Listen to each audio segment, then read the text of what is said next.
Эки айылды бириктирип узундугу 21 метрди түзгөн бул көпүрө 77 жаштагы апанын колдоосу менен курулган. Кызыл Булак айылынын жашоочусу Нуркан Кочкорова ажылык сапарына деп чогулткан акчасын эл муктаждыгы үчүн жумшаган. 3 metrге көөлөп, анан арматур менен токуп чыкты сементти. 140 метр ошого кетти да эки башыга. Анан майла дедим, аберем дедим, кыла бергиле. Сел алып кетпесин дедим. Мээнетибиз айып болбосун.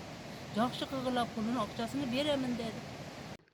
Пенсияга жан Нуркан апа короосундагы алмасын сатып, 5 жылдык кирешесин топтоп 600 000 сом чогулткан. Ажыга кетер алдынан ой өзгөргөнүн айтат. Бак чоңойду. 5 тонна бере бердик. Азыр инде карыды бербей калды. Ошондо ошолорду акчасын топтоп, ажыга барсам экен, эмне кылсам экен. Жок, мен суукту иш кылышым керек. Чалыман бул алмаларды эгип коюп кетип калса.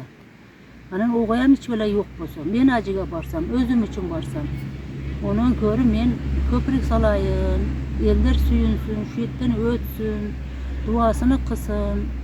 Bir улак өтсө ham бүтүн тууган урук өткөн адамдарга тиет экен деп китептерде окуп, ошолорду ойлоп жүрүп анан көпүрүк салышканын макул болду. Айылдыктар Нуркан апанын ишин сыймыктануу менен айтышат. Мындан сырткары каарманыбыз коомдук иштерге активдүү катышаарын айтышууда.